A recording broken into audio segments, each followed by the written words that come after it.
The red wine dripped down Maya's white gown like blood.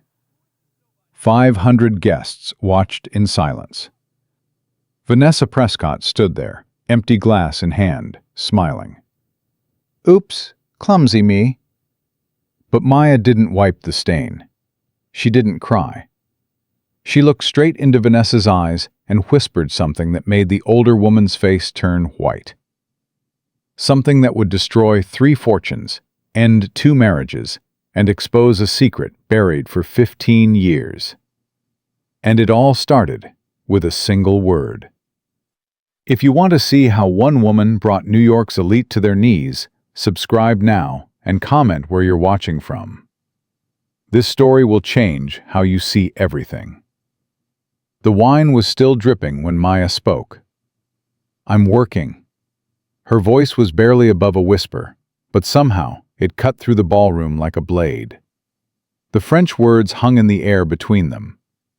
In Haiti, we say red is the color of those about to lose everything. Vanessa Prescott's smile faltered, just for a second, just enough for Maya to see the fear underneath all that Botox and breeding. "Excuse me?" Vanessa's voice pitched higher than she intended. Maya didn't repeat herself. She simply turned and walked toward the bathroom, the ruined gown trailing behind her like a wounded flag. 500 pairs of eyes followed her. 500 mouths whispered, "Did you see that? She just walked away. What did she say to Vanessa? I couldn't hear. Poor thing, she doesn't belong here." Jonathan Prescott III stood frozen by the champagne tower. His hand gripped the crystal flute so hard his knuckles turned white. He watched his wife disappear through the gilded doors, and then he turned to look at his ex-wife. Vanessa was laughing now, loud and theatrical, playing to her audience. "Honestly, Jack, where did you find her? A shelter?" The crowd around her tittered nervously. "She's lovely, really, for a charity case." Jack didn't respond. He set down his champagne glass with deliberate care and walked after Maya. Behind him, he could hear his mother's voice rising above the whispers. "Jonathan! Jonathan, come back here! You're making a scene!" He didn't stop. 6 months earlier. The Harlem Community Library smelled like old paper and hope. That's what Jack thought when he first walked through its doors on a rainy Tuesday in March. He wasn't supposed to be there. He was supposed to be in a board meeting discussing the quarterly projections for Prescott Capital.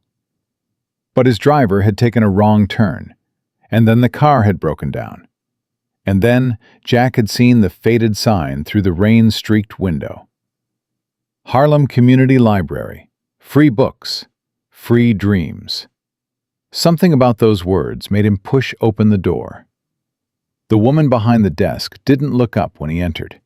She was reading, her fingers tracing the lines of text like she was memorizing every word. Her hair was pulled back in a simple twist.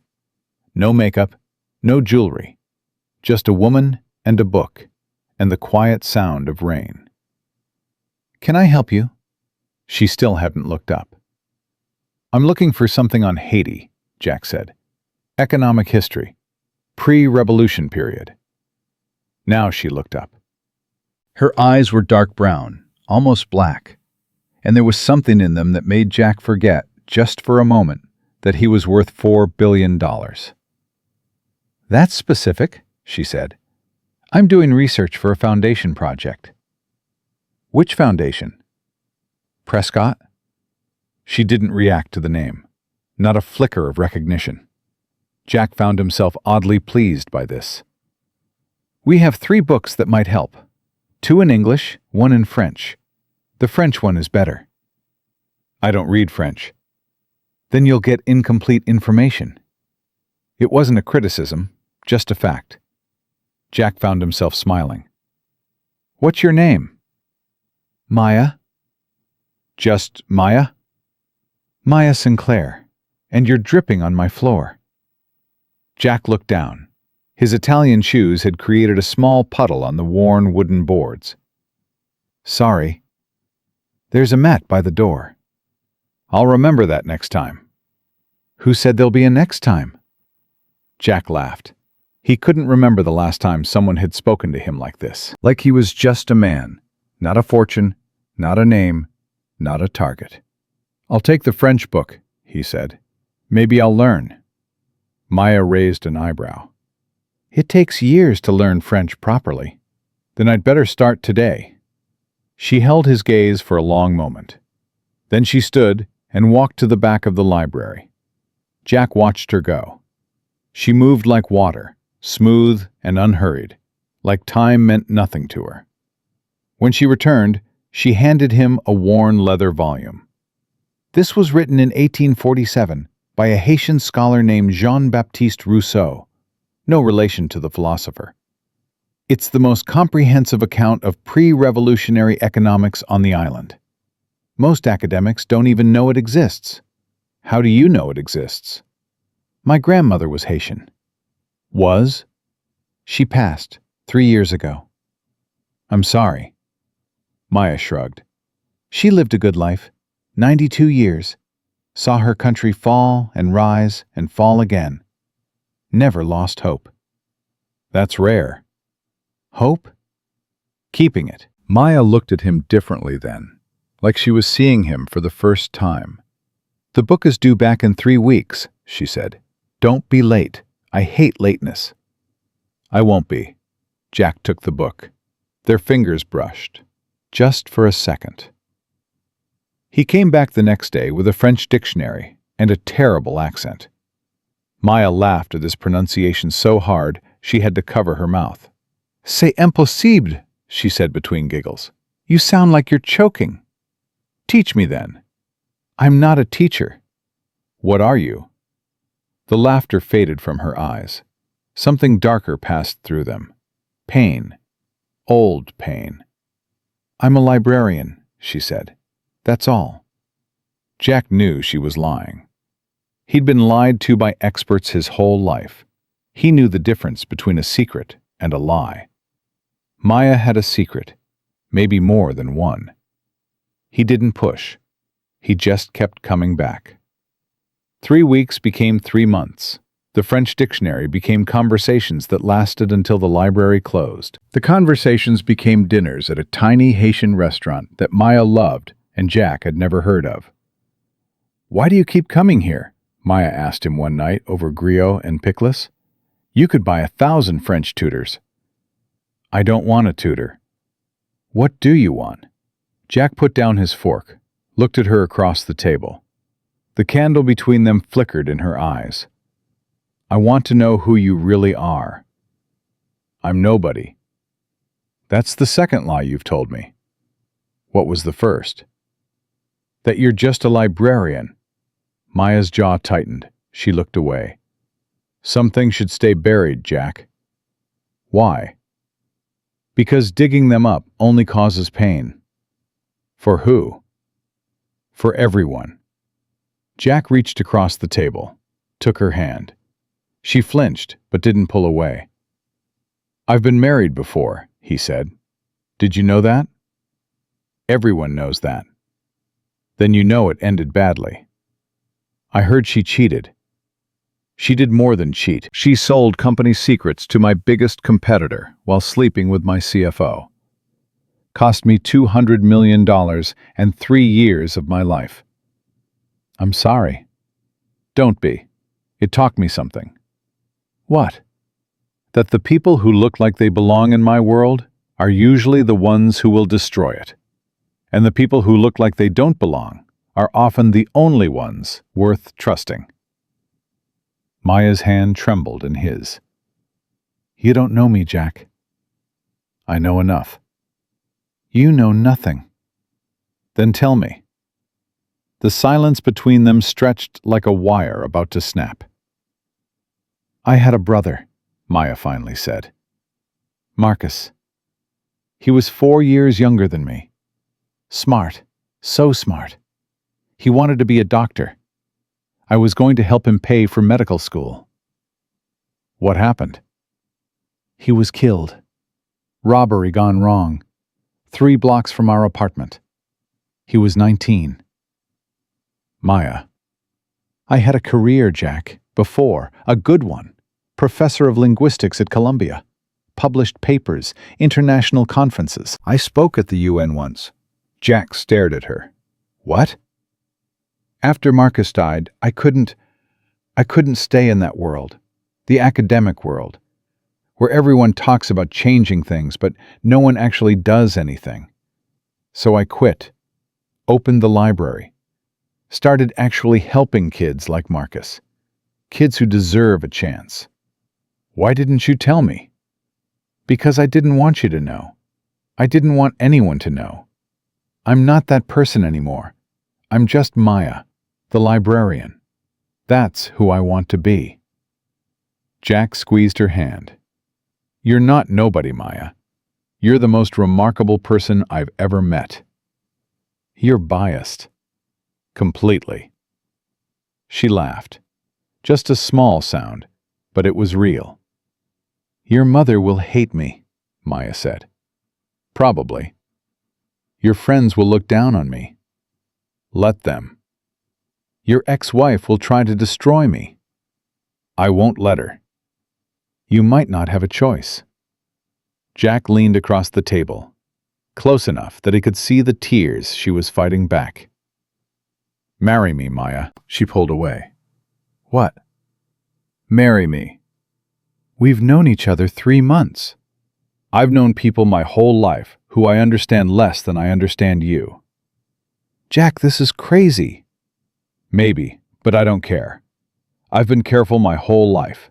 I've done everything right, and all it got me was a broken marriage and an empty penthouse. I don't want careful anymore. I want you. Your family. My family will learn to deal with it. The media. We'll talk. They always talk. It doesn't matter. Jack. Say yes, Maya. She was crying now, not hiding it anymore. You don't know what you're asking for. I'm asking for you. All of you. The secrets and the pain and the past, all of it. I can't give you children. I had complications, years ago. The doctors said, I don't care. Everyone cares. I'm not everyone. Maya wiped her eyes with the back of her hand, looked at this man who had walked into her library looking for a book, and found something neither of them expected. You're insane, she said. Is that a yes? It's a, you're going to regret this. That's not a no. She laughed again, louder this time. Yes, she said. God help us both. Yes. They were married 2 weeks later in a courthouse downtown. Maya wore her grandmother's dress. Jack wore a simple suit. No photographers, no guests. Just them and a judge and 2 witnesses they pulled off the street. The news broke 3 days later. And then the hell began. Eleanor Prescott saw the headlines on her iPad while having breakfast at her estate in Greenwich. Prescott heir secretly weds unknown woman. Her coffee cup cracked against the marble floor. Jonathan! She called him 7 times. He didn't answer. She called her lawyers. They had no information. She called his assistant. The assistant had been sworn to secrecy. She called Vanessa. Did you know about this? Vanessa's voice on the other end was tight with rage. I just found out, like everyone else. Who is she? Nobody. A librarian. From Harlem. Eleanor closed her eyes. This couldn't be happening. We need to meet. Already on my way. 2 hours later, Vanessa Prescott sat in Eleanor's living room, her perfectly manicured nails tapping against a bone china teacup. I've had my people look into her, Vanessa said. Maya Sinclair, 35, never married, parents deceased. 1 brother, also deceased. Works at a community library, income under $40,000 a year. That's impossible. That's what it says. How did she meet Jonathan? The library. Apparently he's been going there for months. Eleanor's lips pressed into a thin line. There's more to this. There has to be. I agree. Nobody is this clean. Find something. Vanessa smiled. It was not a nice smile. I already have someone on it. Good. The annual gala is in 5 months. Whatever you find, we use it then. In front of everyone? In front of everyone. If Jonathan insists on humiliating this family, he'll learn what real humiliation looks like. Vanessa raised her teacup. To family. Eleanor clinked her cup against it. To family.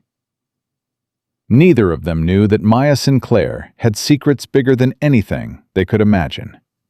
Secrets that would destroy them both if they kept digging. But they would find out.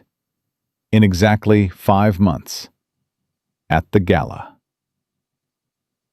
When the wine hit Maya's dress, and the whole world changed.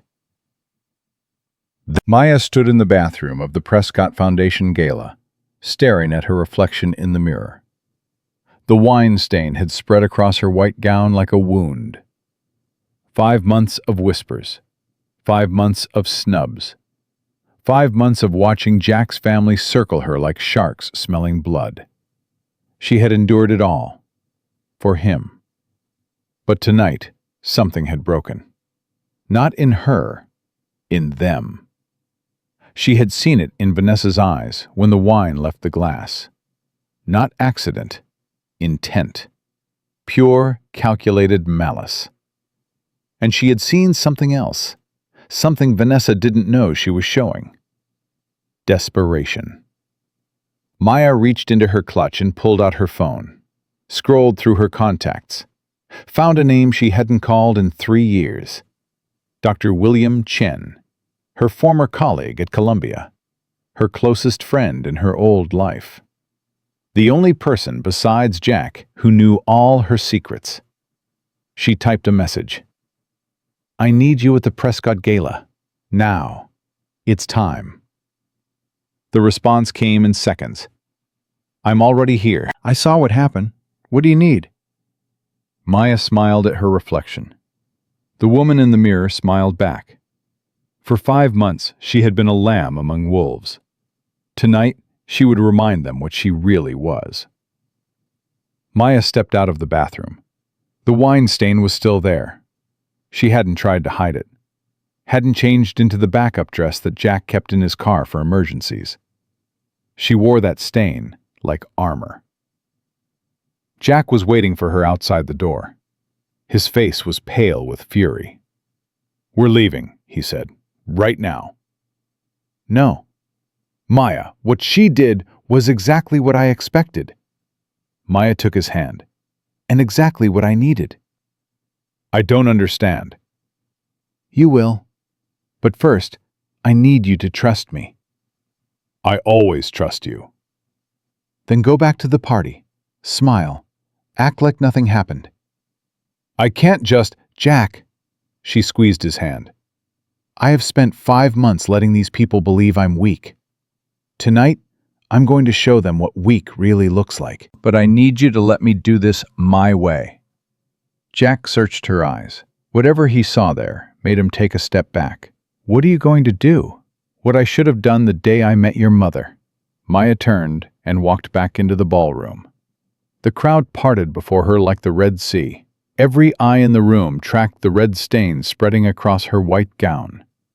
Vanessa was holding court near the champagne tower, surrounded by her usual flock of admirers. She saw Maya approaching, and her smile widened. Oh, darling, you're back. I thought for sure you'd gone home to change. That dress is absolutely ruined. It's fine. It's really not. Everyone can see the... I said it's fine. Vanessa's smile flickered.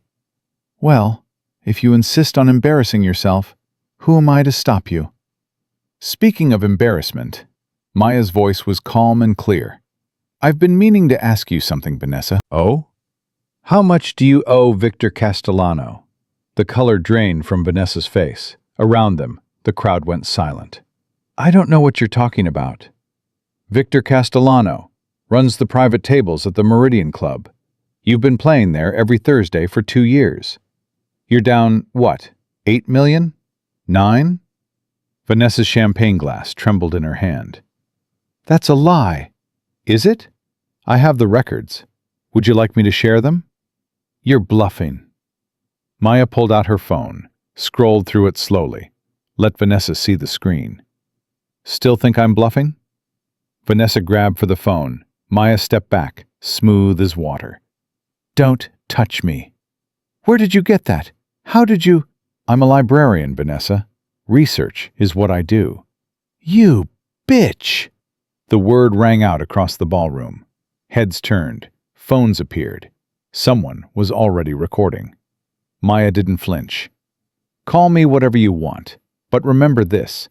I've been quiet for 5 months. I've let you and your friends whisper about me, laugh at me, treat me like dirt on your designer shoes. I did it because I loved Jack, and I wanted to give his family a chance to accept me. She stepped closer to Vanessa, close enough to whisper, That chance is over. Vanessa's face contorted with rage. You think you can threaten me? Do you know who I am? Do you know who my family is? I know exactly who you are.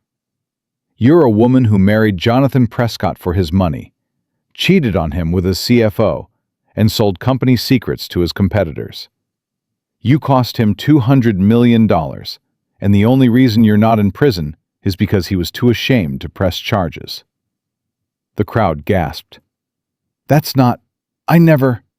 And now you're $10 million in debt to people who don't take IOUs. That's why you've been trying so hard to get Jack back. Not because you love him. Because you need his money to survive. Vanessa was shaking now. You have no proof. I have all the proof. Bank records, wire transfers, security footage from the Meridian Club, even a lovely video of you and David Chen celebrating your business arrangement in his office. David Chen? You mean your lover and Jack's former CFO? Yes. Maya turned to face the crowd. 500 of New York's elite stared back at her with wide eyes and open mouths. I'm sorry to make a scene at such a lovely party, but I thought you all deserved to know who you're really dealing with. She looked back at Vanessa. Enjoy the rest of your evening. Maya walked away. The crowd parted before her again, but this time it was different. This time, they looked at her with something that might have been respect or fear. Jack caught up with her near the terrace doors. Maya, what the hell was that? The truth. Where did you get all that information? I told you, I do research. That's not research, that's me protecting what's mine. Jack stared at her like he was seeing her for the first time. Who are you? Maya met his gaze steadily. I'm your wife, and I'm done playing nice. Behind them, the ballroom erupted into chaos.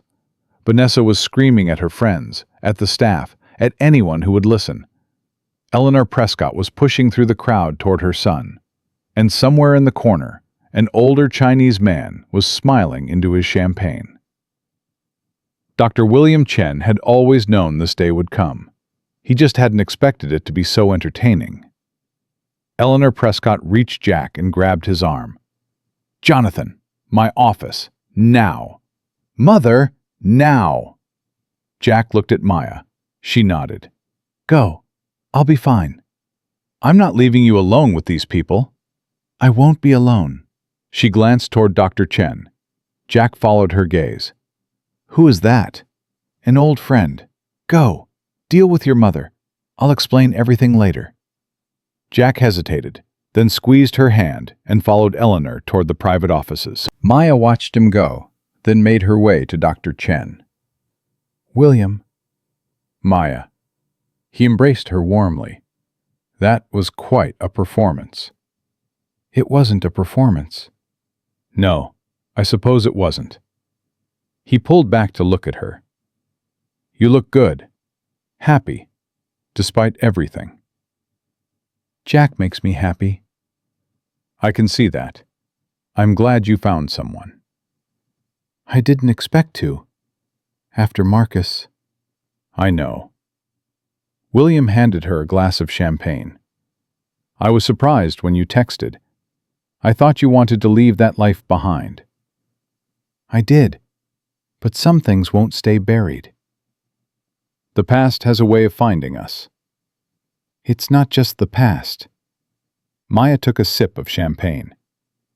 Eleanor hired someone to dig into my background. 3 weeks ago, they found my Columbia records. William's expression darkened. They know? Not yet. The investigator only found that I resigned under unclear circumstances. But it's only a matter of time before they dig deeper. And find out about the hearing. Yes. Maya, that hearing was a farce. Everyone on the faculty knew it. Everyone on the faculty isn't here. These people don't know me. They'll only see the headlines. Columbia professor accused of academic fraud. You were cleared. After 2 years. After my career was destroyed. After Marcus died. William set down his glass. What do you need? I need you to tell them the truth. Tonight. Before Eleanor and Vanessa twist it into something worse. You want me to testify? Here? At a party? I want you to have a conversation.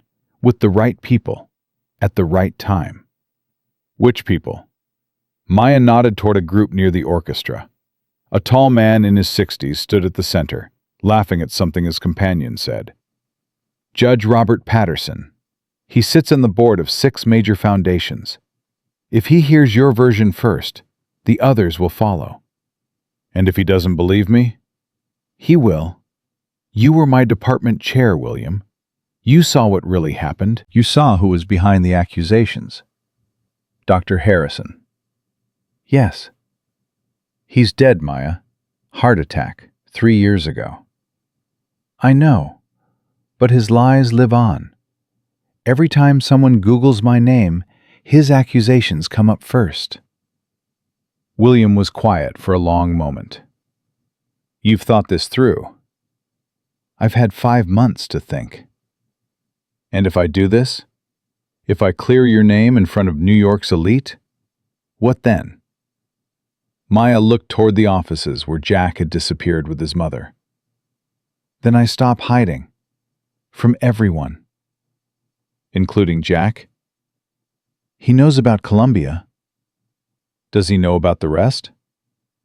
Maya's jaw tightened. No. Maya, that's not relevant. Everything is relevant. If you're going to expose yourself tonight, you need to be prepared for all of it to come out. It won't. You can't know that. I know because the only people who knew the whole truth are dead. My mother, my grandmother, Marcus, and me. Maya met his eyes. And you. The weight of those words hung between them. I would never betray you, William said quietly. You know that. I know. That's why I trusted you then. That's why I'm trusting you now. William looked toward Judge Patterson's group. Give me 20 minutes. Thank you, William. Don't thank me yet. This is going to get ugly before it gets better. It's already ugly. William smiled sadly. You have no idea. He walked toward the judge. Maya watched him go, then turned to survey the room. The chaos from her confrontation with Vanessa had settled into a buzzing undercurrent of gossip. People kept glancing at her, then looking away when she met their eyes. Let them look. Let them talk. She was done being invisible. A hand touched her elbow. She turned. A woman in her 50s stood there, elegant and cold.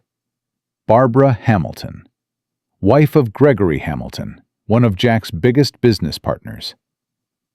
That was quite something, Barbara said. Which part? All of it. I've never seen anyone take down Vanessa Prescott like that. She had it coming. Oh, I agree. I've wanted to do that for years, Barbara smiled thinly.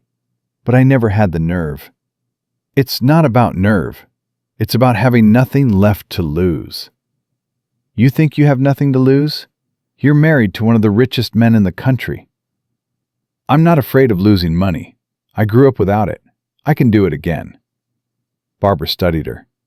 You really mean that, don't you? Every word. Interesting. Barbara took a sip of her drink. My husband said some things about you. At dinner a few months ago. I want you to know I didn't agree with him. But you laughed. I did.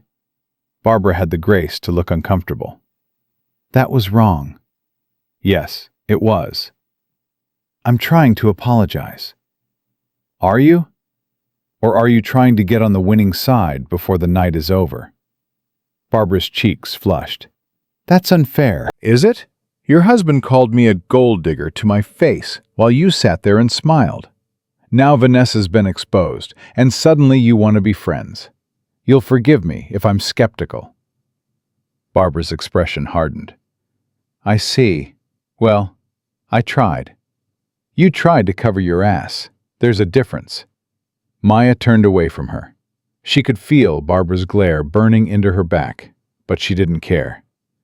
There was a time when she would have accepted the apology, made peace, smoothed things over. That time was gone.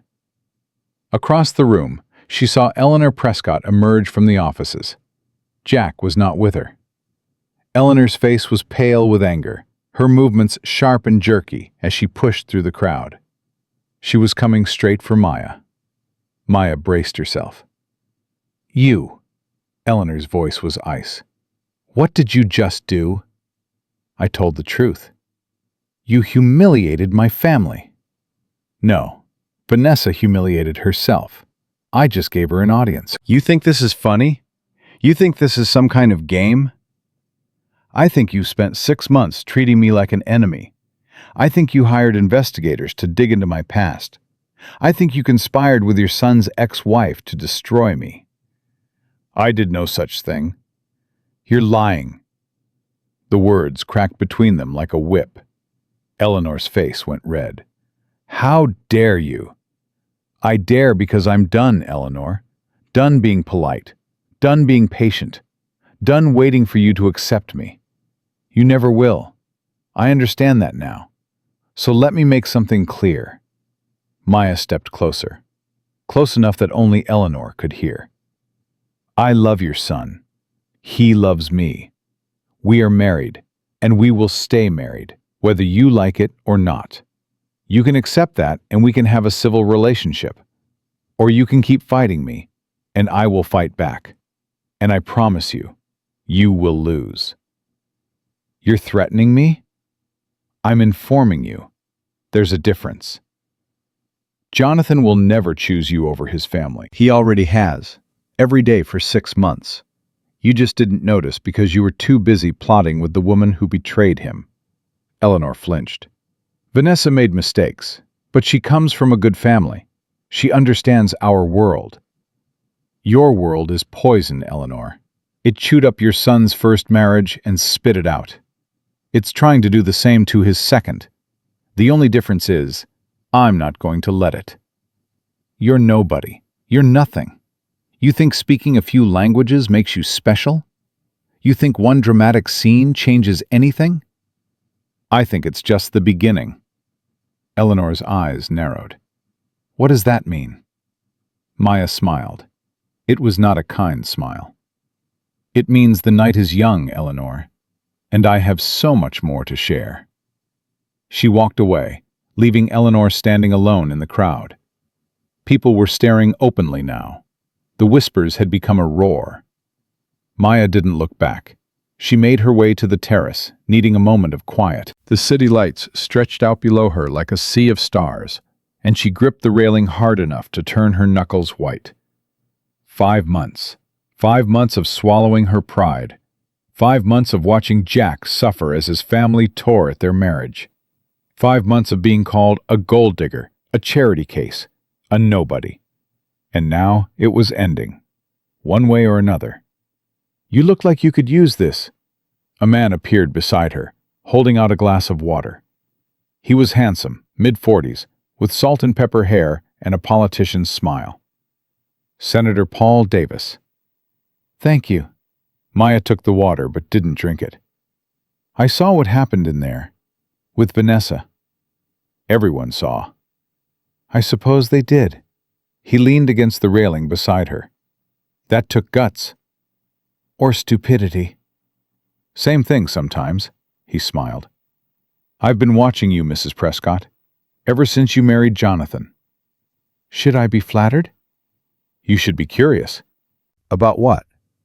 About why a senator from Connecticut would be interested in a librarian from Harlem. Maya set down the water glass. Tell me. I serve on the Foreign Relations Committee. We work closely with ambassadors, diplomats, international business leaders. Language skills are invaluable. I'm a librarian, not a diplomat. You were a professor of linguistics at Columbia University. You speak 6 languages fluently. You've consulted for the UN, the State Department, and 3 Fortune 500 companies. Maya went still. How do you know that? I do my research too, Mrs. Prescott. The senator's smile widened.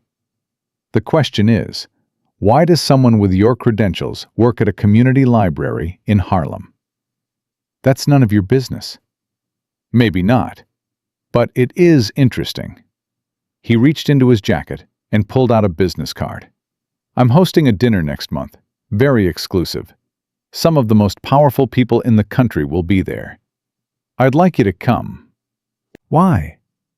Because I think you're wasted in that library, and I think you know it.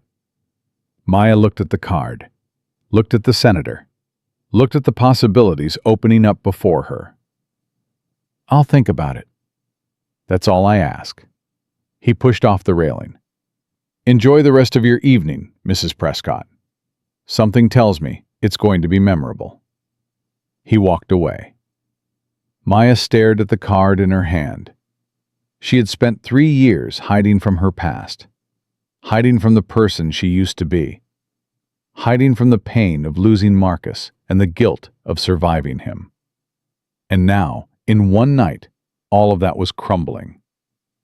Maybe it was time to stop hiding. Maybe it was time to become who she was always meant to be. Maya. She turned. Jack was crossing the terrace toward her, his face tight with emotion. Jack, what happened with your mother? We talked. And? She told me to choose, her or you. Maya's heart stopped. What did you say? Jack took her hands in his. I told her I made that choice 6 months ago, when I married you. Jack, she's wrong about you, Maya. She's wrong about everything. And I'm done letting her make you feel like you don't belong. She's your mother. And you're my wife, my partner, my future. He pulled her close. I don't care about my past anymore. I only care about us. Maya buried her face in his chest. For a moment, just a moment, she let herself believe it could be that simple. But she knew better. The night wasn't over yet, and the worst was still to come. Inside the ballroom, Dr. William Chen was having a very interesting conversation with Judge Robert Patterson. The judge's expression had shifted from polite interest to genuine shock over the past 20 minutes. You're telling me she was framed? The judge said. Completely. Dr. Harrison was jealous of her success. He fabricated evidence, bribed students to make false accusations, and manipulated the academic review board. It took us 2 years to uncover the truth, but by then, the damage was done. And she never fought back? Never sued? Her brother was killed during the investigation. She was devastated. She just wanted to disappear. The judge shook his head.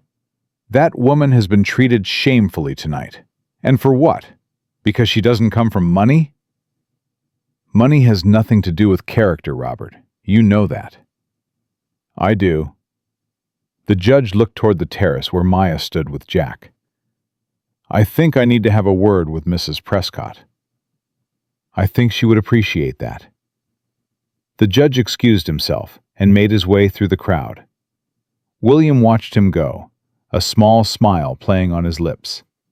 Phase 1 complete. But across the room, Vanessa Prescott was not defeated. She was planning. She had retreated to a corner with her phone, frantically typing messages. Her mascara was smeared. Her hands were shaking, but her eyes burned with cold fury. If Maya Sinclair thought a few gambling debts would destroy her, she was wrong. Vanessa had one more card to play, and it would destroy them all. She typed a final message and hit send. Release everything. Now. Somewhere across the city, a laptop opened. Files began uploading. Screenshots, documents, photographs. In 2 hours, every news outlet in New York would receive an anonymous tip about Maya Sinclair Prescott. Not about Columbia, about something much, much worse. Vanessa smiled through her tears. Let the librarian enjoy her victory. It wouldn't last long. Judge Patterson reached Maya just as she and Jack stepped back inside from the terrace. "Mrs. Prescott, a moment of your time." Maya looked at Jack. He nodded and squeezed her hand before stepping away to give them privacy. "Judge Patterson, I don't believe we've been formally introduced." "We haven't, but I feel like I know you." The judge's eyes were warm, genuine. "William Chen just told me the most remarkable story." Maya's breath caught. "He did? About Columbia, about Dr. Harrison, about what really happened." "I see. I served on the board of 3 universities, Mrs. Prescott. I've seen academic politics destroy good people, but I've never heard of anything as vicious as what was done to you." Maya didn't know what to say. For 3 years, she had carried the weight of those accusations alone. The shame, the doubt, the whispers that followed her everywhere. And now a federal judge was looking at her with something that looked like admiration. "I'm sorry," Judge Patterson said. "On behalf of everyone who should have protected you and didn't. I'm sorry." Maya's eyes burned. "Thank you." "William also told me about your brother." Her throat tightened. "Marcus." "Yes. He said you opened that library in his memory, that you've helped hundreds of children get access to books and education." "It's not about the numbers." Then what is it about? Maya thought of Marcus, of his smile, of the way he used to read to the little kids in their building because he knew no one else would.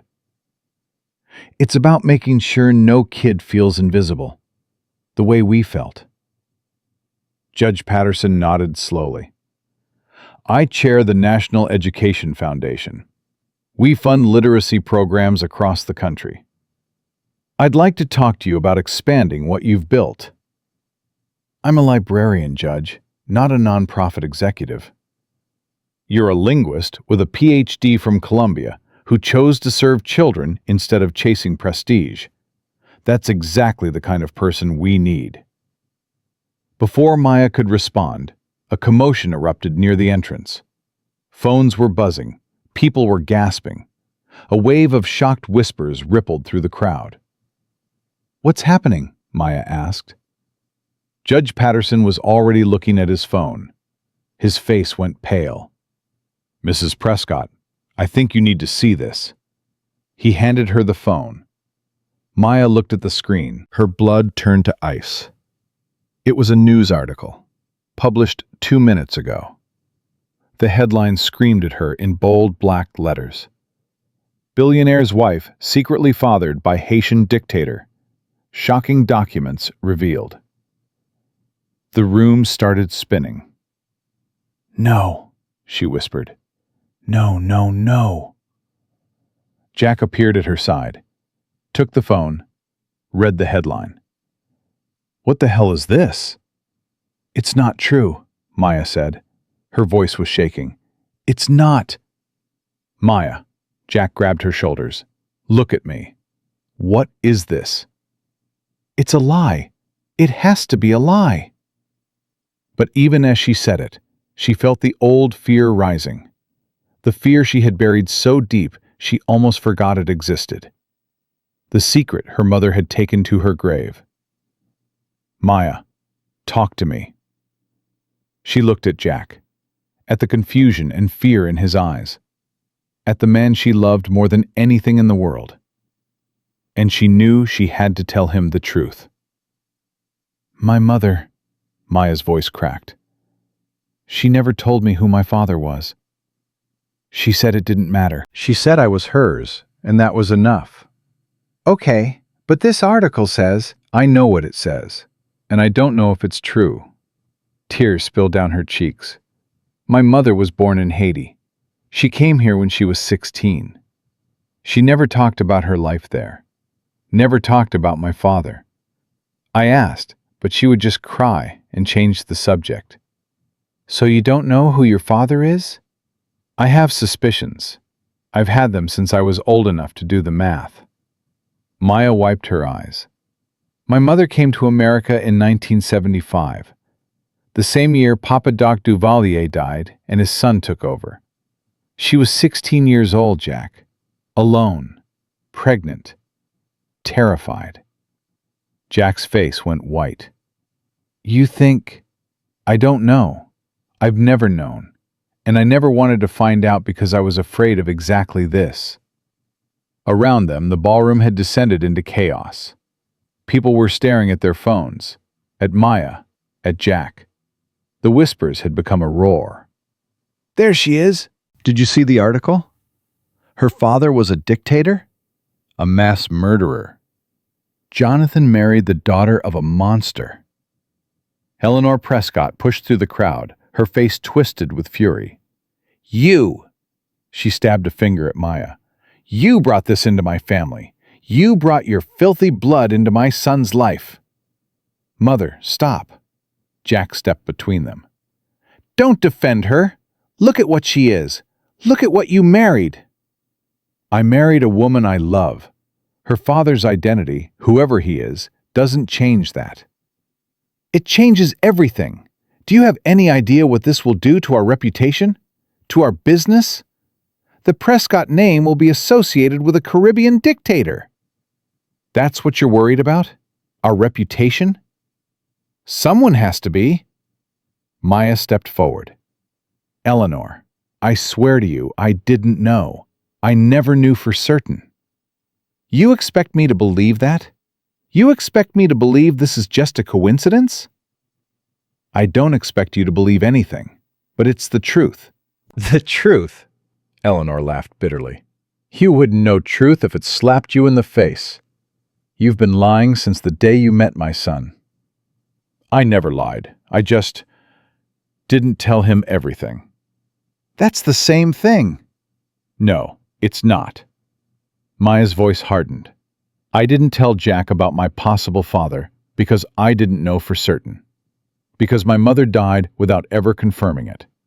Because I spent my whole life trying to be judged by who I am, not by blood I never asked for." The room had gone quiet. Everyone was listening now. "My mother was a good woman," Maya continued. "She worked 3 jobs to feed us. She taught me to read, to love books, to believe in myself. She never hurt anyone. She never took anything from anyone. And whatever happened to her in Haiti, whatever brought her here, she survived it. She built a life. She raised me to be strong."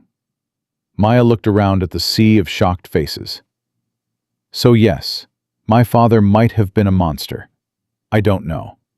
I may never know, but I am not my father. I am my mother's daughter, and I will not apologize for the blood in my veins that I did not choose." Silence. Then, from somewhere in the crowd, someone started clapping. It was Judge Patterson. Another person joined in, then another, then another. Within seconds, half the ballroom was applauding. Eleanor looked around in disbelief. What is wrong with all of you? Did you not hear what I said? Her father is not her, Judge Patterson said firmly. I've known many children of terrible men, Mrs. Prescott. Some of them became terrible themselves. But the strongest ones, the ones with real character, they chose a different path. Mrs. Sinclair chose to dedicate her life to helping others. That tells me everything I need to know about who she is. Eleanor opened her mouth to argue, but no words came out. Jack put his arm around Maya. We're done here, Mother. Maya and I are leaving. Jonathan, I said we're done. They started walking toward the exit. The crowd parted before them. But they didn't make it to the door. Vanessa Prescott stepped into their path. Leaving so soon? Her smile was venomous. But the party's just getting started. Get out of my way, Vanessa, Jack said. Oh, I don't think so. You see, that article was just the appetizer. She held up her phone. I have so much more to share. Maya's stomach dropped. What are you talking about? Did you really think I wouldn't dig deeper? Did you really think I'd let you humiliate me and just walk away? Vanessa's eyes glittered with malice. I know everything, Maya. Everything. You don't know anything. I know about the money. The words hit Maya like a physical blow. What money? The money your mother brought from Haiti. The money she used to start over in America. The money that paid for your education, your apartment, your precious little library. My mother worked for that money. Did she? Or did she steal it? Vanessa turned to face the crowd. Maya Sinclair's mother didn't just flee Haiti. She fled with a fortune. Diamonds, gold, cash. All stolen from the Duvalier regime during the chaos of the transition. Gasps echoed through the ballroom. That's not true, Maya said, but her voice was shaking. It is true. I have the documents, shipping manifests, bank records, testimony from people who knew her. Vanessa's smile widened. Your saintly mother was a thief, Maya. She stole from a dictatorship and used that blood money to build your perfect little life. You're lying. Am I? Vanessa pulled up something on her phone. Would you like me to read her confession? What confession? Your mother wrote a letter before she died. To you, explaining everything. Vanessa held up the phone. The investigator I hired found it in her things. She never sent it. She was too ashamed. Maya's legs buckled. Jack caught her. How did you get that? Jack demanded. That's private property. Nothing is private when you know the right people. Vanessa looked at Maya with pure hatred. Did you really think you could come into my world and take everything from me? Did you really think there wouldn't be consequences? Maya couldn't breathe, couldn't think. The room was spinning around her. Her mother's letter, the truth she had never known, the secrets that had haunted her entire life. All of it, exposed in front of 500 strangers. Read it, someone in the crowd called out. Let's hear what it says. Yes, read it. We deserve to know. Vanessa raised the phone triumphantly. My dearest Maya, she began reading. If you're reading this, I am gone. And there are things I should have told you long ago. Stop. Maya's voice was barely a whisper. Vanessa ignored her. Your father was not who you think. He was not a good man. He was Jean-Claude Duvalier, the president of Haiti. Too calm. You think that letter shames me? Maya's voice was steady now. You think knowing my mother stole to save my life makes me feel weak? Vanessa's smile faltered. It makes me feel grateful. Grateful that she loved me enough to risk everything. Grateful that she got us out of that hell. Grateful that I grew up in a country where I could become anything I wanted, instead of a prison where I would have been nothing. Maya stepped closer. Vanessa stepped back. My mother was a survivor. She did what she had to do to protect her child. That's not shameful. That's love. That's sacrifice. That's strength. She was a thief. She was a hero. And you don't get to use her words against me. Maya's voice dropped to a whisper. Give me that phone. Make me. Maya didn't make her. She didn't have to. Because at that moment, William Chen stepped forward, holding his own phone. Ladies and gentlemen, if I might have your attention. The crowd turned to look at him. I've just received some interesting information of my own about Mrs. Vanessa Prescott. He smiled pleasantly. It seems the gambling debts Mrs. Sinclair mentioned earlier were just the tip of the iceberg. Vanessa's face went white. Shut up. In the past 3 years, Mrs. Prescott has taken out loans from no fewer than 6 different criminal organizations. She owes a combined total of $12 million. And to pay off those debts, she's been selling information. That's a lie. Company secrets, client lists, investment strategies. William looked at Jack. All stolen from Prescott Capital. Your ex-wife has been feeding your competitors for years, Jonathan. That $200 million you lost? That was just the beginning. Jack stared at Vanessa with something that looked like murder in his eyes. Is this true? It's lies. All lies. He's trying to protect her. Is it true, Vanessa? Jonathan, please, answer me. Vanessa's composure cracked. Tears spilled down her perfectly made-up face. I didn't have a choice. You left me with nothing. The divorce settlement wasn't enough. I had debts. I had obligations. You had choices, Jack said coldly. You chose wrong. He pulled out his own phone. Security, I need you to detain Vanessa Prescott. And call the police. Yes, all of them. Vanessa screamed. You can't do this to me. I'm a Prescott. You're nothing. Jack's voice was ice. You stopped being a Prescott the day you betrayed me. Security guards appeared from nowhere. They took Vanessa by the arms. Jonathan, please. I love you. I've always loved you. You don't know what love is. They dragged her away. Her screams echoed through the ballroom until the doors closed behind her. The silence that followed was deafening. Maya stood in the center of the room, surrounded by 500 people who had just witnessed the most dramatic night of their lives. Judge Patterson stepped forward. Mrs. Prescott, Maya, I think we've all seen enough tonight to know exactly who you are. He looked around at the crowd.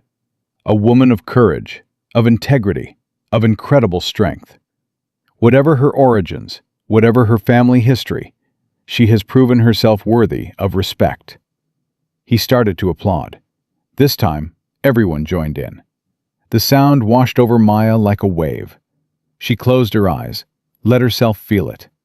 For the first time in her life, she wasn't hiding, and it felt like freedom. Jack came to her side, took her hand. Are you okay? I don't know.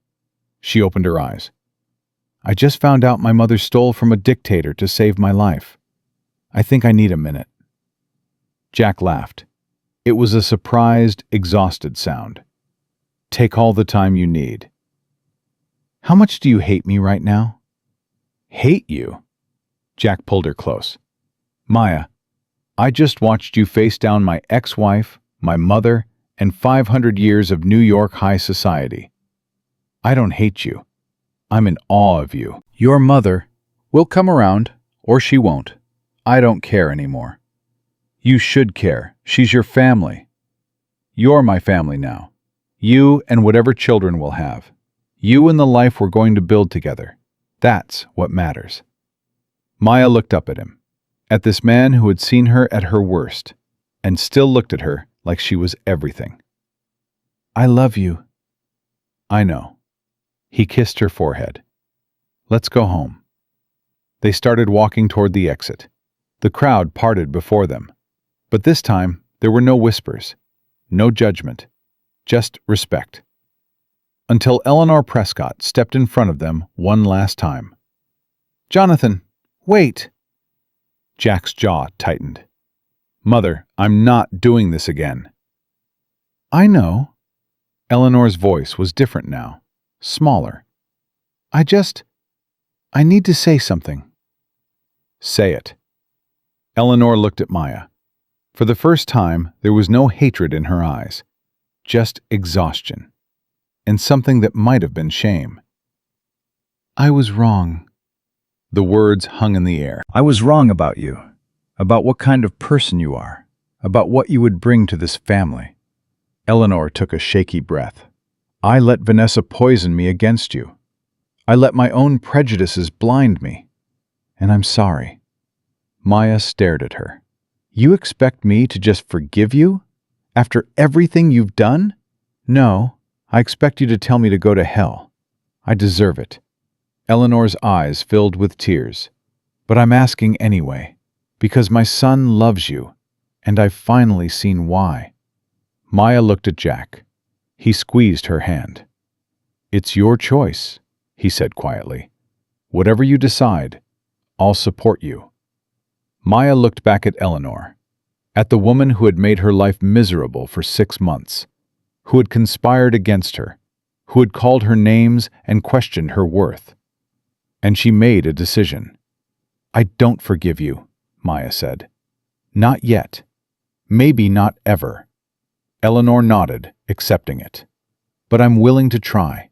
For Jack. For whatever future we're going to have." Maya stepped closer. "But I have conditions." "Name them." "You treat me as an equal. No more whispers. No more games. No more investigators digging into my past."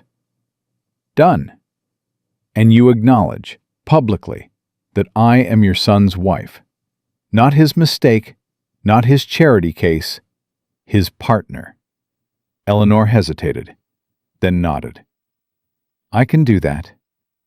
"Good." Maya stepped back. "Then we can start over. But Eleanor, this is your last chance. Betray me again, and I will destroy you the way I destroyed Vanessa. And I won't feel bad about it." Eleanor swallowed hard. "I understand." Maya took Jack's hand and walked past her toward the exit. Behind them, the ballroom buzzed with the aftermath of everything that had happened. But Maya didn't look back. She was done looking back. It was time to move forward. Outside, the night air was cold and clean. Maya breathed it in, feeling the weight of the evening slowly lift from her shoulders. "That was incredible," Jack said. "You were incredible." "I was terrified." You didn't show it. I've had a lot of practice. Maya looked up at the stars. "Jack, about my father, about the money, I really didn't know." "I believe you." "How can you be so sure?" "Because I know you, the real you, and the real you could never keep a secret like that. You're too honest." Maya laughed bitterly. "Honest? I kept my whole past from you." "You kept your pain from me. That's different. You told me about Columbia. You told me about Marcus. You just hadn't told me everything yet." "Most men would be furious." "I'm not most men." Jack pulled her close. "And you're not most women. We're going to figure this out together, whatever comes next." "What do you think comes next?" "I don't know. Probably a lot of lawyers, a lot of press, a lot of questions." He smiled. "But also, maybe some good things. That senator seemed interested in you. So did Judge Patterson." "I'm a librarian, Jack." "You're a linguist, a scholar, a survivor." You're whatever you want to be. Maya leaned against him. I want to be your wife. You already are. I want to be a good one. You already are that too. They stood there in silence, watching the city lights twinkle below them. Behind them, the doors of the ballroom opened. Dr. Chen stepped out. "Maya, there's something you should know." She turned to face him. "What is it?" The article about your father. The one Vanessa planted. William's face was grim. It's gone viral. Every news outlet in the country is picking it up. Maya's stomach dropped. Already? By morning, everyone will know. Your picture, your name, everything. Jack tightened his grip on her hand. We'll deal with it. We'll hire PR people, lawyers, whatever we need. That's not the problem. William looked at Maya with something like fear in his eyes. Maya, do you remember what I told you earlier? About Harrison being dead? Yes, you said he had a heart attack. I was wrong. William pulled out his phone. He didn't have a heart attack. He was murdered. The world stopped. What? The police just announced it. They've been investigating for months. They kept it quiet because they were building a case. William handed her the phone. They have a suspect in custody, Maya. Someone who knew Harrison. Someone who had access to him. Someone with motive. Maya looked at the screen. Her blood turned to ice. The suspect's face stared back at her from the police photo. It was a face she knew. A face she had trusted. A face she had loved. Her brother Marcus, who had supposedly died 3 years ago, in a robbery gone wrong. A robbery that apparently never happened. No, Maya whispered. That's impossible. Marcus is dead. I went to his funeral. I saw his body. Did you?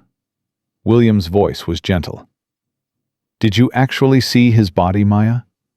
Or did you see a closed casket? The phone slipped from Maya's fingers. Marcus was alive. Her brother was alive. And he was a murderer. Maya couldn't breathe. The phone lay at her feet, Marcus's face still glowing on the screen. That face she had mourned for 3 years. That face she had cried over every single night for months. That face she had built a library to honor. Maya. Jack's voice sounded far away. Maya, talk to me. He's alive. Her voice didn't sound like her own. My brother is alive. We don't know the full story yet. There could be an explanation. He let me think he was dead. Maya's legs gave out. Jack caught her before she hit the ground. He let me bury an empty casket. He let me grieve. He let me fall apart. For 3 years, Jack. 3 years. William knelt beside her. Maya, listen to me. The police report says Marcus went into hiding after the incident with Harrison. He faked his death to protect himself. Protect himself from what? From whoever was really behind the accusations against you. Maya looked up at him through her tears. What are you talking about? Harrison didn't act alone. He couldn't have. The resources it took to fabricate that case against you, the bribes, the forged documents, that takes money. Serious money. Harrison was just a jealous professor. He didn't have that kind of backing. Then who did? William's jaw tightened. I don't know. But Marcus clearly found out something dangerous enough that he had to disappear. And kill Harrison in the process? We don't know that he killed anyone. The police have him as a suspect. That's not the same as being guilty. Maya pushed herself to her feet. Her whole body was shaking. I need to see him. Maya, that's not a good idea. I don't care if it's a good idea. My brother is alive. He's in police custody. And I need to know why he did this to me. Jack stepped forward. Then I'm coming with you. Jack, don't argue. You're my wife. Whatever this is, we face it together. Maya looked at him, at the determination in his eyes, at the love that never wavered, even now, even after everything. Okay, she whispered. Together. They left the gala without looking back. The car was waiting outside, engine running. Jack gave the driver the address of the police station and pulled Maya close as they sped through the Manhattan streets. Tell me about him, Jack said softly. About Marcus. The real Marcus, not the brother you lost. Maya closed her eyes. He was brilliant, smarter than me, honestly. He could have been anything. Doctor, lawyer, scientist. But he never cared about status. He just wanted to help people. Like you. We got that from Mama. She always said the measure of a person isn't what they have, it's what they give. Maya's voice cracked. Marcus used to tutor kids in our building for free. He'd stay up all night helping them with homework, then go to class exhausted the next day. He never complained. He said their success was his success. He sounds amazing. He was. He was my best friend, my protector. When Mama got sick, he was the one who held me together. When she died, he was the one who made sure I kept going. Maya opened her eyes. And then he died too. Or I thought he did. And I had no one. Jack squeezed her hand. You had yourself, and you survived. I don't know if I survived. I think I just existed. Until you. Maya. I'm serious. Meeting you was the first time in 3 years I felt like I could breathe again. Like maybe there was something worth living for. She looked at him. And now I find out my brother was alive the whole time? That he chose to let me suffer alone? How am I supposed to feel about that? You're supposed to feel whatever you feel. Angry, hurt, confused, all of it. What if I feel everything at once? Then you feel everything at once, and I'll be right here while you do. The police station was chaos. Reporters crowded the entrance, cameras flashing, microphones thrust forward.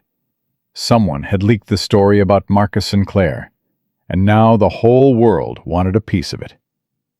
Mrs. Prescott! Mrs. Prescott! Is it true your brother is alive? Did you know he faked his death? What about the murder charges? Is this connected to your father? Jack pushed through the crowd, shielding Maya with his body. Security guards appeared and cleared a path to the entrance. Inside, the noise faded to a dull roar. A detective met them at the front desk. Mrs. Prescott, I'm Detective Sarah Collins. We've been expecting you. I want to see my brother. I understand, but first, there are some things you need to know. I don't care what I need to know. I want to see Marcus, now. Detective Collins studied her for a long moment, then nodded. Follow me. They walked through a maze of hallways until they reached a door marked Interrogation Room 3. Through the window, Maya could see a figure sitting at a table, hands cuffed, head down. Marcus. He looked older, thinner. His hair was longer, his beard unkempt. But it was him. It was definitely him. He's been asking for you, Detective Collins said. Ever since we brought him in. He won't talk to anyone else. Then let me in. Mrs. Prescott, I have to warn you. What he has to say, it's going to be difficult to hear. Everything tonight has been difficult to hear. One more thing won't kill me. Detective Collins opened the door. Maya walked in alone. Jack and the detective stayed outside, watching through the window. Marcus looked up. For a moment, neither of them spoke. 3 years of grief, of anger, of questions hung between them like a wall. Then Marcus spoke. Hey, sis. Maya slapped him. The sound echoed off the walls. Marcus's head snapped to the side. When he turned back, there was a red mark on his cheek and tears in his eyes. I deserved that. You deserve worse. Maya's voice was shaking with rage. You let me think you were dead. You let me grieve. You let me fall apart while you were what? Hiding? Running? Playing dead while your sister cried herself to sleep every single night? Maya. 3 years, Marcus. 3 years of thinking I was alone in this world. 3 years of visiting your grave every Sunday. 3 years of talking to a headstone because I had no one else to talk to. I know. You don't know anything. You have no idea what I went through, what it did to me. I quit my job. I gave up everything I'd worked for. I thought I had nothing left to live for because everyone I loved was gone. I was protecting you. Protecting me from what? Marcus looked at the mirror, at the detective and Jack watching on the other side. Can we have some privacy? No, Maya said. Whatever you have to say, you say it in front of them.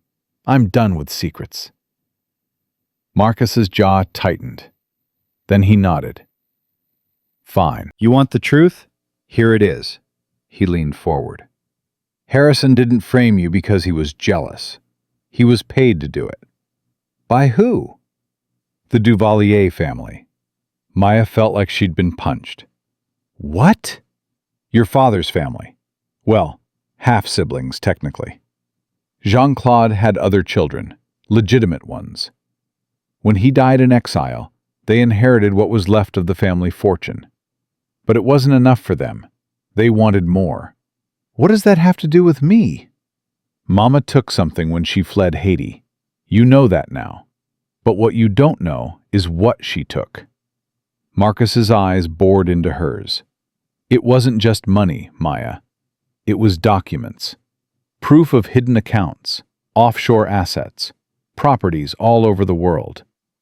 Billions of dollars that the Duvalier family never found. Billions? The family has been looking for those documents for 40 years, and about 5 years ago, they finally traced them to Mama. But Mama was dead by then. Exactly. So they came after you. Maya sank into the chair across from Marcus. The accusations, the hearing, the ruined career. All of it was designed to destroy your credibility, to isolate you, to make you desperate enough that you'd eventually come looking for whatever Mama left behind.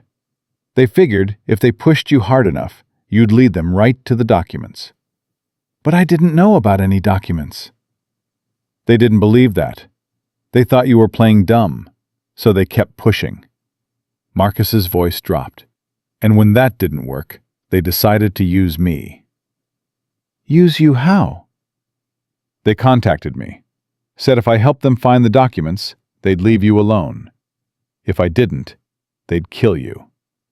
Maya's blood ran cold. So you faked your death? I had to. They were watching both of us. Every move, every conversation. I couldn't protect you if they knew I was alive. So I made them think I was gone. Then I started hunting them. Hunting them? For 3 years, I've been tracking every member of that family. Every assassin they've hired. Every corrupt official in their pocket. I've been building a case that will destroy them completely.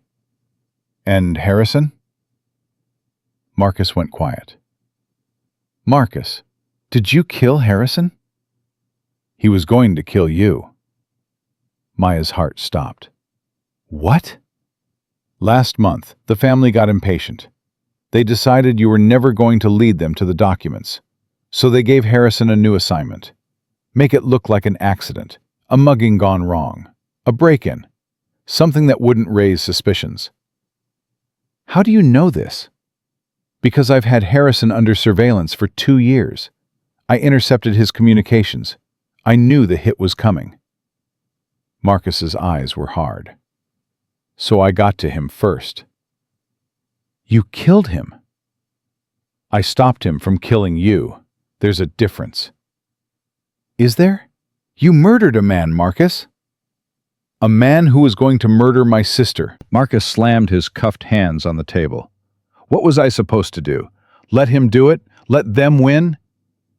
You could have gone to the police. The police, Marcus laughed bitterly. Half the NYPD is on the Duvalier payroll. You think I could trust them to protect you? You think anyone could protect you except me? Maya was crying now. I didn't ask you to protect me. I didn't ask for any of this. I know, but you're my sister, and I would do anything to keep you safe. Even die for you. He reached across the table. His cuffed hands found hers. Even kill for you. Maya pulled her hands away. I don't know who you are anymore. I'm the same person I've always been. The person who loves you more than anything in this world.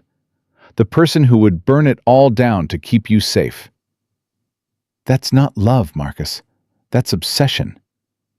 Maybe, but it's also the truth. The door opened. Detective Collins stepped in. Mrs. Prescott, we need to talk. Maya wiped her eyes and stood. What is it? We've been investigating your brother's claims, about the Duvalier family, about the contract on your life. The detective's face was grim. He's telling the truth. What? We found evidence in Harrison's apartment. Communications with known associates of the Duvalier family. Payment records. A detailed plan for how to stage your death. Maya felt the room spin. So my brother killed a man who was planning to kill you. It's still murder, legally speaking, but the circumstances are complicated. What does that mean? It means the DA is willing to make a deal. If your brother testifies against the Duvalier family and helps us take down their entire network, we can reduce the charges significantly. How significantly? Voluntary manslaughter instead of first-degree murder. 5 to 10 years instead of life. Maya looked back at Marcus through the window. He saved my life. Yes, he did. And he'll still go to prison. I'm afraid so. What he did was still illegal, no matter the reason. Maya nodded slowly. The tears had stopped now. In their place was a strange numbness. Can I have a few more minutes with him? Of course. Maya went back into the room, sat down across from Marcus again. The DA is offering a deal. I know. I told them I'd take it. You're going to prison. I was always going to prison, Maya. I made peace with that a long time ago. Why didn't you just tell me? Why didn't you trust me enough to let me help? Because you would have tried to stop me, and I couldn't let you do that, not when your life was at stake. So instead you let me suffer alone for 3 years? I thought you'd be safer not knowing. I thought by the time it was over, you'd have moved on, found someone, built a new life. He looked toward the window, where Jack stood watching. Looks like I was right about that part, at least. Don't change the subject. I'm not. I'm just saying. He seems like a good man. The way he looks at you. The way he stood by you tonight. That's rare. You don't get to approve of my husband. Not after what you did. I know, but I'm glad you found him anyway. Maya's anger was fading. In its place was something more complicated. Love and hate. Grief and relief. Betrayal and understanding. The documents Mama took. Where are they? Hidden. I found them 2 years ago. Where? Remember Mama's favorite book? The one she used to read to us every night? Les Miserables. There's a copy in your library, on the top shelf, behind the other French books. You hid billions of dollars worth of documents in my library?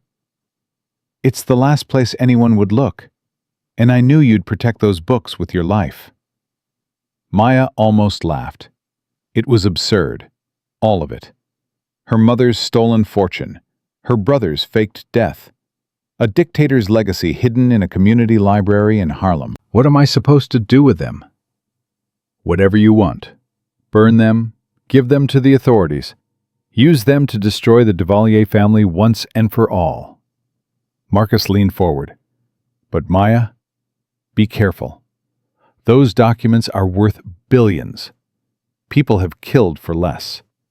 People will kill again. I'm not afraid. I know you're not. That's what worries me. Jack knocked on the window. Maya nodded and stood. I have to go. I know. Marcus's voice cracked. Maya, I'm sorry. For everything. I know it doesn't change anything, but I'm sorry. Maya looked at her brother, at the man she had mourned, the man she had loved, the man who had broken her heart to save her life. "I don't know if I can forgive you." "I don't expect you to." "But I'm glad you're alive." She walked to the door. "Even if I want to kill you myself sometimes." Marcus laughed. It was a broken sound. "I love you, sis." Maya's hand rested on the doorknob. "I love you too, even when I hate you." She walked out without looking back. Jack was waiting for her in the hallway. He pulled her into his arms without a word. "He saved my life," Maya whispered against his chest. "He destroyed his own life to save mine." "I know." "I don't know how to feel about that." "You don't have to know right now. You just have to feel." Maya cried then, really cried. 3 years of grief and confusion and loneliness came pouring out in Jack's arms. He held her through all of it, stroking her hair, whispering words of comfort. When the tears finally stopped, Detective Collins approached them. "Mrs. Prescott, there's one more thing." "What?" "The documents your brother mentioned. We're going to need them as evidence." "Evidence against who?" "The Duvalier family. We've opened a full investigation based on your brother's information, but to build a real case, we need those documents." Maya looked at Jack. "What do you think?" "I think it's your decision. Your mother took those documents. Your brother protected them. Whatever happens next should be your choice." Maya thought about her mother, about the 15-year-old girl who had fled a dictatorship with nothing but a baby in her belly and a desperate hope for a better life. She thought about Marcus, about the brother who had given up everything to keep her safe. She thought about all the people the Duvalier regime had hurt, all the families they had destroyed, all the lives they had stolen. And she made her decision. "I'll give you the documents," she told Detective Collins, "on one condition." "Name it." "Any money recovered from those accounts goes to Haiti, to education, to rebuilding, to helping the people that family destroyed." Detective Collins smiled. "I think we can make that work." Maya nodded. "Then let's end this. Tonight." 2 hours later, Maya stood in her library in Harlem. The building was dark, closed for the night. Jack stood beside her as she climbed the ladder to the top shelf, to the French literature section, to a worn copy of Les Miserables that had belonged to her mother. She opened it. Inside, hollowed out and hidden, was a flash drive and a stack of papers yellowed with age. "Is that it?" Jack asked. "That's it." Maya held the flash drive up to the light. 40 years of running, 40 years of hiding, 40 years of fear. And it all comes down to this little piece of plastic. "What do you want to do?" Maya looked around the library, at the shelves of books she had collected over 3 years, at the small chairs where children sat every afternoon, learning to read, learning to dream. "I want to make it mean something," she said. "All of it. The pain, the loss, the secrets. I want to turn it into something good." "Then that's what we'll do." Maya climbed down the ladder and took Jack's hand. "Thank you," she said. "For what?" "For being here, for not running away, for loving me, even when my life turned into a nightmare." "Maya," Jack lifted her chin so she was looking into his eyes. "Your life isn't a nightmare. It's just complicated. And complicated I can handle. Even dictator fathers and criminal brothers and billion-dollar secrets?" "Even all of that," he smiled. "I told you when I proposed. I want all of you. The good and the bad. The easy and the hard. All of it." Maya kissed him then. A real kiss. Deep and desperate and full of everything she couldn't put into words. When they finally pulled apart, she was crying again. But this time, the tears were different. This time, they felt like hope. "Let's go home," she said. "Our home?" "Our home." They walked out of the library hand in hand into the cool Harlem night. The documents were secure. The truth was about to come out. And for the first time in 3 years, Maya felt like the weight on her shoulders was finally lifting. She didn't know what tomorrow would bring. More headlines, more questions, more chaos. But she also knew she wasn't facing it alone anymore. She had Jack. She had the truth. And she had something she thought she'd lost forever. She had her brother back. Even if he was in prison. Even if she was furious with him. Even if she didn't know how to forgive him yet. Marcus was alive. And somehow, against all odds, that felt like a gift. The headlines hit like a hurricane. Billionaire's wife exposes dictator dynasty. Billions in hidden assets revealed. Maya Sinclair Prescott, from library to liberation. Duvalier's secrets finally exposed. 40 years of blood money uncovered. Maya sat in Jack's penthouse, watching the news coverage on every channel. Her face was everywhere. Her story was everywhere. The woman no one had heard of 6 months ago was now the most talked about person in America. "You should eat something," Jack said, setting a plate in front of her. "I'm not hungry." "You haven't eaten since the gala." That was 18 hours ago. Has it been that long? Longer. Jack sat beside her. "The world isn't going to end if you take a break, Maya." I'm not so sure about that. Her phone buzzed. Again. It had been buzzing non-stop since dawn. Interview requests, book deals, movie offers. Everyone wanted a piece of her story. "William called," Jack said. "Twice. He says the university wants to offer you your position back." Columbia? "Full professorship, tenure track, public apology for everything that happened."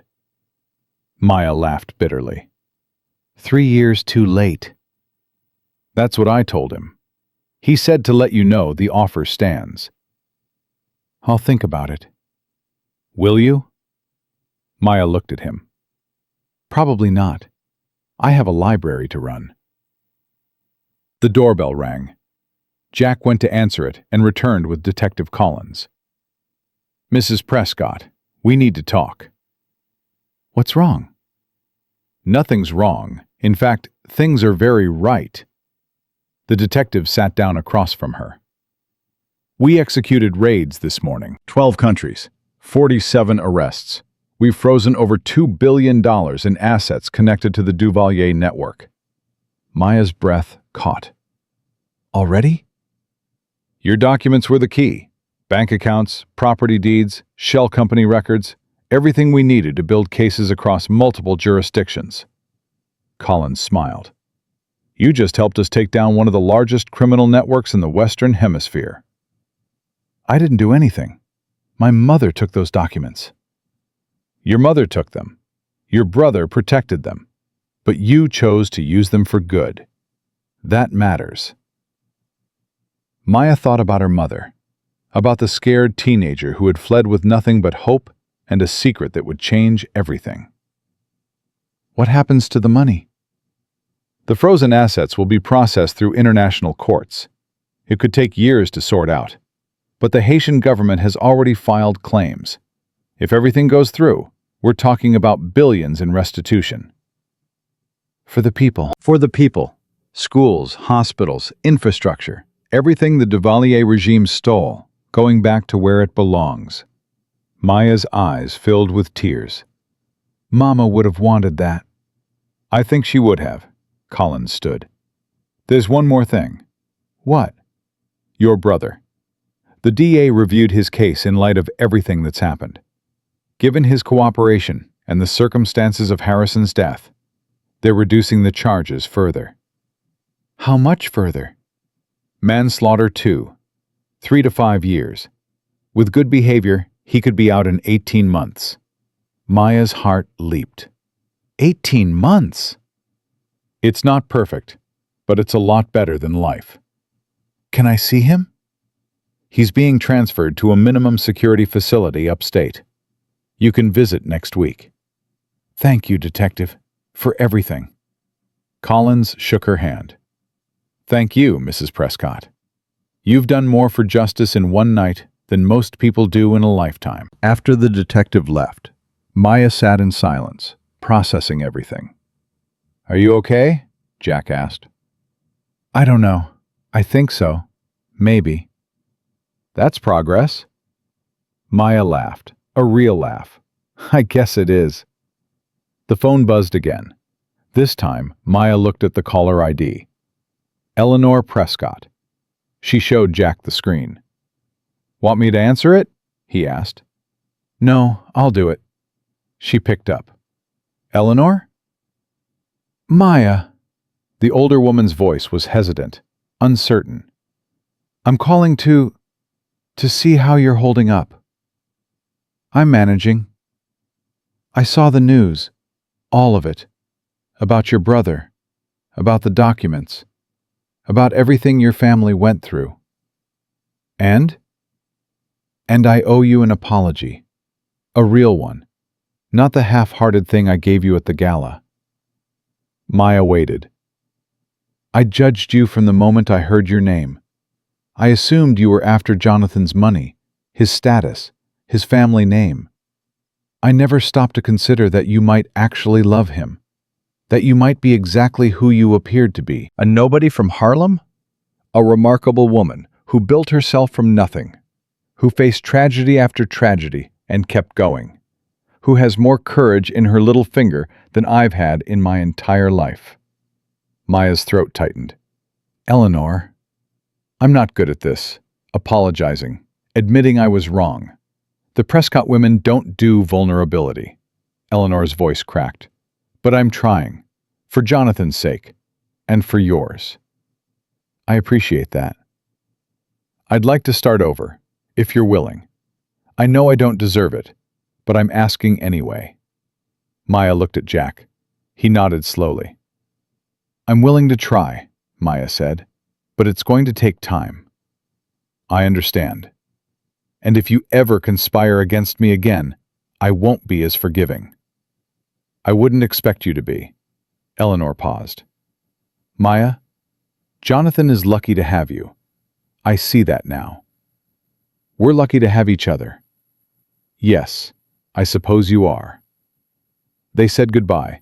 Maya hung up and stared at the phone. That was unexpected, Jack said. People can change, sometimes. Do you believe that? I'm starting to.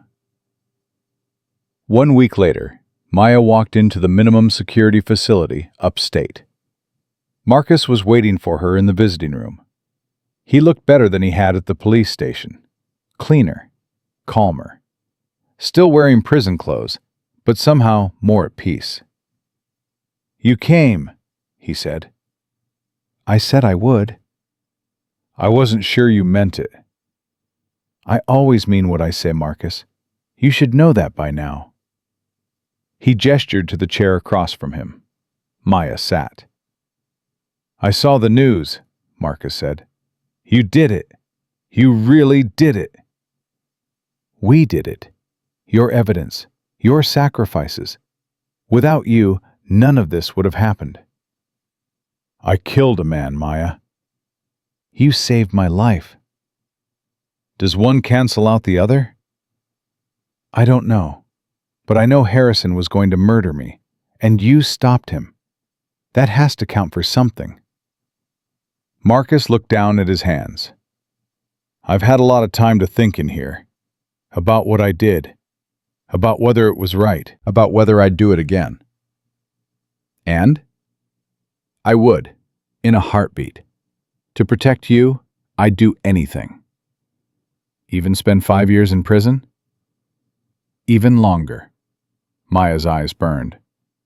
I'm still angry with you. I know. I'm angry that you didn't trust me, that you made decisions about my life without asking me, that you let me grieve for 3 years when you were alive the whole time. I know. But I'm also grateful, and confused, and relieved, and about 100 other things I can't name. Marcus reached across the table. The guard started to move, then stopped when Maya took his hand. I spent 3 years in the shadows, Marcus said, watching you from a distance, making sure you were safe. And the hardest part wasn't the danger or the isolation or the constant fear. The hardest part was seeing you suffer and not being able to help. You could have helped. You could have told me. And put you in danger? Never. That wasn't your choice to make. Maybe not, but I made it anyway, and I'd make it again. He squeezed her hand. You're my sister, Maya, the only family I have left. I would burn down the whole world to keep you safe. That's exactly what I'm afraid of. I know, and I'm sorry. Maya looked at her brother, at the man who had broken her heart to save her life, at the ghost she had mourned and the stranger she had found. I forgive you. The word surprised her as much as him. What? I said I forgive you, not because what you did was right, not because I understand it, but because holding on to anger is exhausting, and because you're my brother, and because I've lost too much already to lose you again. Marcus's eyes filled with tears. Maya, don't make me regret it. I won't, I swear. Good, because when you get out of here, we have a lot of work to do. What kind of work? Mama's documents revealed a network, a web of corruption that stretches across the globe. The authorities are handling the legal side. But there are other things that need to happen. Community programs, educational initiatives, ways to actually help the people who suffered under that regime. You want to start a foundation. I want to honor Mama's memory, really honor it, by turning the darkness she fled into something that brings light. Marcus stared at her. You're serious? I'm always serious. Maya, that's huge. I know, and I can't do it alone. I need someone who understands the full picture, someone who knows where all the bodies are buried. She met his eyes. I need you, Marcus. I'm in prison. For 18 months, maybe less. And when you get out, I'll be waiting. We'll be waiting. We. Jack and I. We've talked about it. He wants to help too. Use his resources, his connections. Build something that matters. Marcus shook his head slowly. I thought you'd never want to see me again. And instead you're offering me a purpose. You spent 3 years protecting me. Now let me protect you. Let me give you something to come back to. Maya, don't argue. Just say yes. Marcus laughed through his tears. Yes. Of course, yes. Maya smiled. Good. Now tell me everything. Everything you learned while you were in hiding. Every contact, every connection, every piece of information that could help us. That could take a while. I've got time. 2 hours later, Maya walked out of the prison with a notebook full of names and a heart full of purpose. Jack was waiting by the car. How did it go? Better than I expected. Are you okay? I'm better than okay. Maya looked back at the prison. I think I finally understand. Understand what? Why Mama never talked about the past. Why she kept those documents hidden. Why she lived in fear for so long. Maya turned to Jack. She was waiting. Waiting for someone strong enough to finish what she started. Waiting for the right moment to let the truth come out. And you're that someone? I think I am. I think I always was. I just didn't know it until now. Jack pulled her close. You're incredible. You know that? I'm just doing what needs to be done. That's what makes you incredible. They drove back to the city in comfortable silence. Maya watched the landscape roll past, thinking about everything that had happened.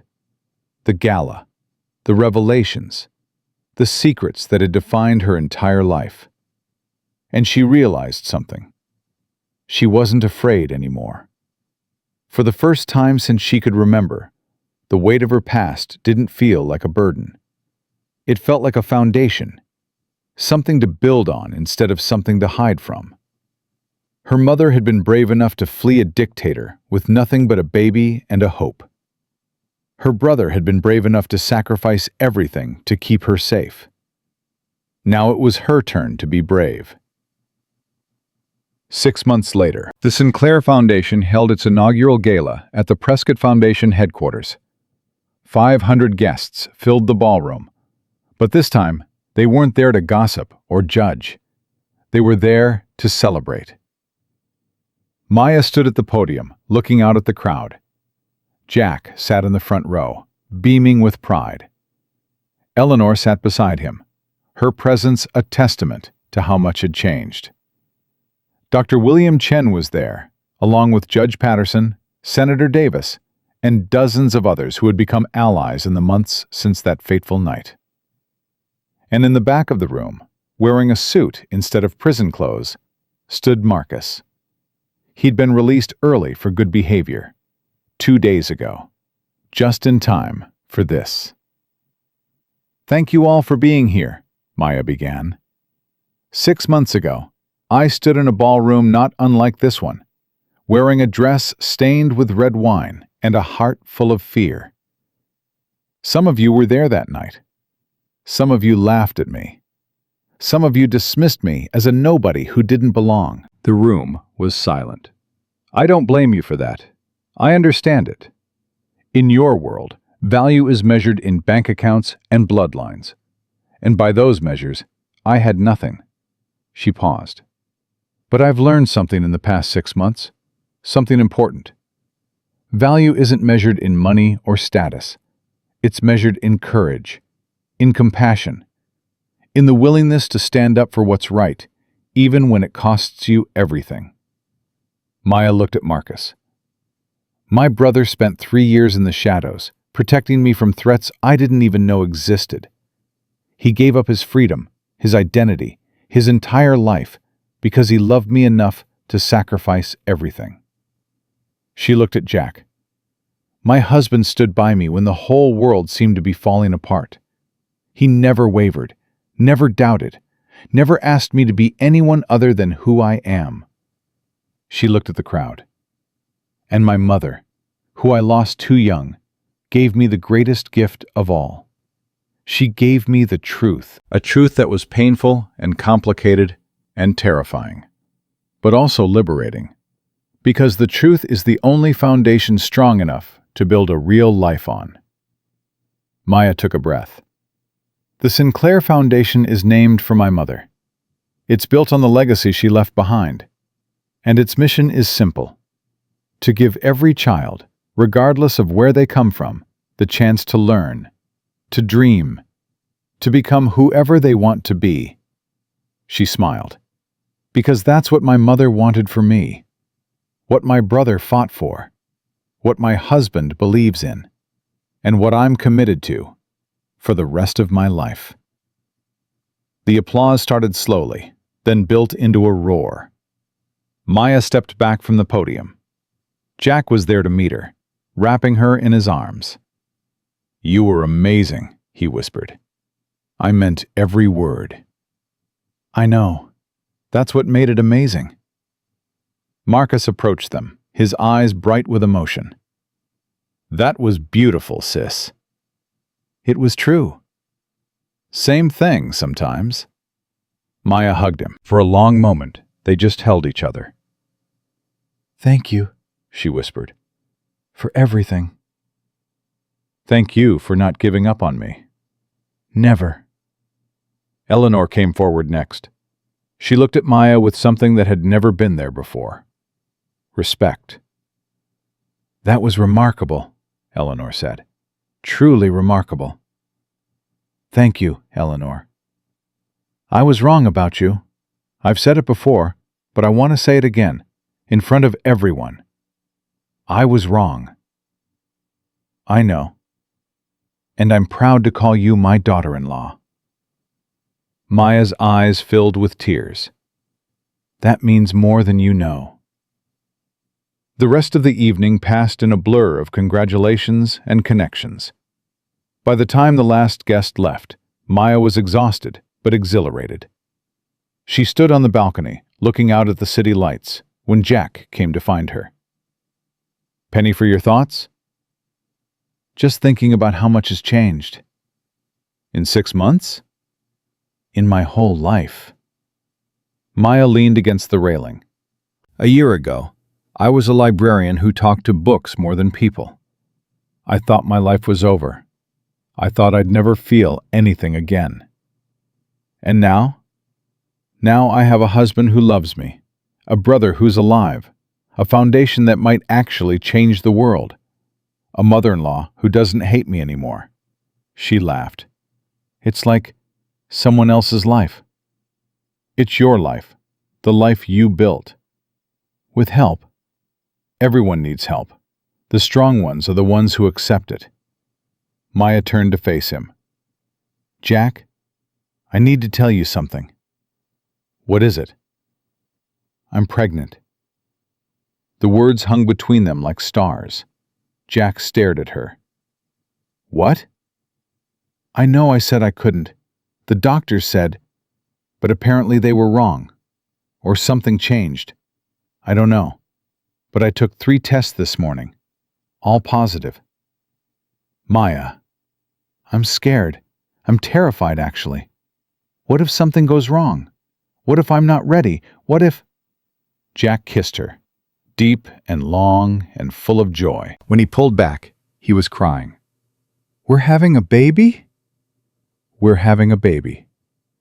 Maya, this is the best news I've ever heard.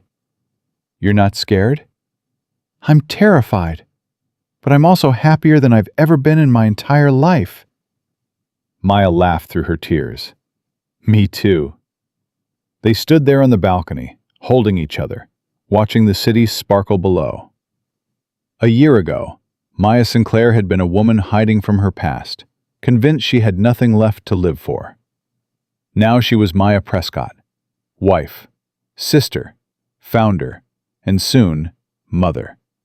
She had faced her demons and won. She had turned her pain into purpose. She had built something beautiful from the ashes of everything she'd lost. And she had done it not by becoming someone else, but by finally becoming who she had always been. A woman who refused to be small. A woman who turned tragedy into triumph. A woman who proved that your bloodline doesn't define you. Your choices do. Maya looked up at the stars and smiled. Somewhere up there, her mother was watching. And she was proud. Because Maya Sinclair Prescott had done what her mother always knew she would. She had taken the darkness and turned it into light. And that light would shine for generations to come.